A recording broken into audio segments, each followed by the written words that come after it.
တကောခေါ်တဲ့အွန်လိုင်းမဂ္ဂဇင်းကိုနားဆင်နေရတာဖြစ်ပါတယ်။အမုန်းနဲ့အချစ်ကြားပပဝတော်လှန်ရေးမိတ်ဆွေတယောက်သတင်းပါတယ်။ကိုပူရီလူတွေ9ယောက်ကြ10ယောက်စီယုံမှာဖြတ်တောက်ရမှာ2ယောက် safety SOP မလိုက်နာလို့ spark ထွက်ပြီးထကွယ်တာစစ်မိတ်စာကိုအဆုံးအရှုံးများစွာဖြင့်တော်လှန်နေရတာ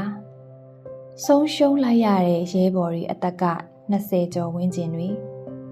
ကိုကတော့ပိုကူညီအားဖြင့်ထောက်ပို့လုပ်ပေးဖို့မိတ်ဆွေကိုအားပေးရတယ်သူ့တပ်သားတွေအဆုံးအရှုံးမရှိသလောက်နေတာသိနေခဲ့တာကိုခုတစ်ချိန်မှာတော့မိတ်ဆွေခေါင်းဆောင်ဖြစ်သူသူ့ရင်မချအောင်နာနေလေရဲ့မနေ့ကပဲသူလှမ်းပို့တဲ့မောင်လစ် DOS Black Ace တို့ရဲ့ podcast ကိုနားထောင်ဖြစ်တယ်မိနစ်40စာလောက်ရှိတယ်နီးမျိုးစုံနဲ့ဒီလူငယ်တွေတော်လန်ရေးဆင်နွှဲတာထင်ရှားတယ်အသိဉာဏ်ပညာဆိုင်ရာတော်လန်ရေးအထိရောက်တယ်သူတို့ကြွေခဲ့ရတဲ့သူတို့ကြပြအိုက်တော်ကြီးတွေသူတို့တော်လန်ရေးခီးမှာမီးပြတိုင်းမဖြစ်တော့လို့သူတို့လမ်းခွဲရတာကိုပေါ့ပေါ့ပပပြောသွားတာမိုက်တယ်ဘောမတဲ့လက်နဲ့ရိုင်ဖယ်ကိုင်းတဲ့လက်တွေဘရောမှမစုံကြတော့ဘူးဆိုတဲ့အထိအသိပညာလမ်းခွဲကိစ္စဒီစနစ်ပြိုကျဖယ်ရှားဖို့ရိုင်ဖယ်ကိုင်းတဲ့လက်တွေကလောင်ကိုင်းတဲ့လက်တွေပိုအားဆိုင်ဖို့ပဲတအားသမျှကူနေကြတဲ့ပြည်သူရဲ့တမိုးအောက်မှာမှန်နဲ့ပဲ့ရက်တဲ့တူးမိကနေရိုင်ဖယ်ကိုင်းရဲဘော်အပေါင်းရဲ့ညီကြီးတဲ့ရောက်သွားကြပြီဖြစ်တဲ့ခတ်တီကေဇဝင်းတို့မှသည်သူရဲကောင်းများအတွက်တက်တူထိုးအလေးပြုယုံမှတပါအခြားမရှိခတ်တီတို့အတွက်ဘာသာပြန်ကြပြရေးပို့လိုက်တယ်တမလွန်ကဖတ်ပါလေဘလို့အမုန်းနဲ့အချစ်ကြားစစ်ပွဲစနေပြီဆိုတော့ပိုလွယ်တယ်ကက်ထရီနာကလိုက်အမုန်းနဲ့အချစ်ကြားတစ်ချိန်ကတစ်တော်ကြီးတော်မိုးထီမြင့်မာထူထက်အိမ်တွေအခုတော့တစ်ပင်တွေမရှိတော့မီးတွေအဆောက်အုံတွေမရှိအချစ်နဲ့အမုန်းကြားကျွန်တော်တို့ကိုကြည်ပါဦး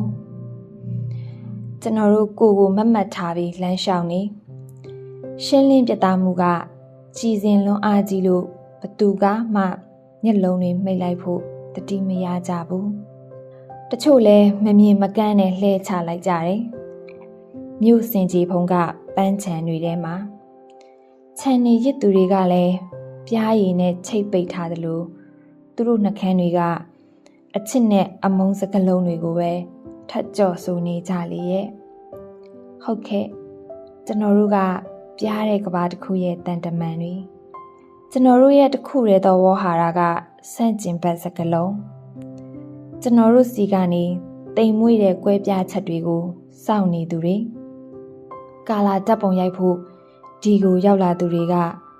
ကျွန်တော်တို့ကိုမေ့သွားလေရဲ့ခမည်းတော်ရဲ့အားထုတ်မှုတွေကျွန်တော်တို့ရဲ့ကြောက်တုံးတွေစုစည်းထားမှုလို့စတိတ်စင်ကမီးနဲ့လင်းနေတဲ့ခက်နှိမ့်စပွဲကကျွန်တော်တို့ရဲ့ပြည်သူဆိုင်ရာအထူးအဖွဲ့လိုပဲအလဟတ်သက်ဖြစ်ကုန်မယ်ခွင့်လွတ်ပါလေဒါဟာကျွန်တော်တို့ရဲ့ဓာတ်မှန်ရိုက်ထားတဲ့အယိုးနဲ့အရေးဒီအချိန်မှာကျွန်တော်တို့ဘာမှမတည်ဆောင်ထားခဲ့ကြဘူး Ostet Sivinsky Kasti Ferris and Alia Keminsky ကယူကရိန်းမှအင်္ဂလိပ်ဘာသာပြန်သည်စေတနာဝန်ထမ်းတဦးကြောင်ကလွယ်လို့သူ့အိမ်မှာဘသူမှမရှိတော့ဘူးကြောင်2ကောင်3-4ကောင်10ကောင်လောက်သာမကြသိမီရက်သက်တစ်ပတ်များမှာ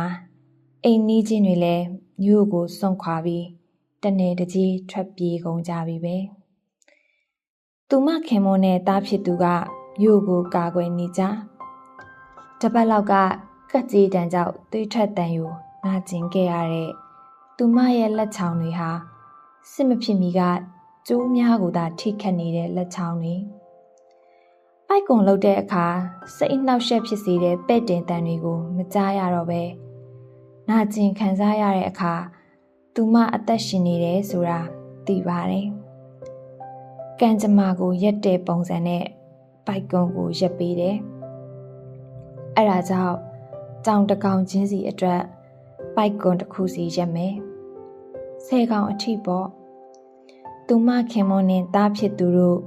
မြို့ကိုခုခံကာကွယ်နေစဉ်နာကျင်မှုကသူ့ကိုမိုရီယာအဖြစ်ပြောင်းလဲခဲ့ပြီပဲ။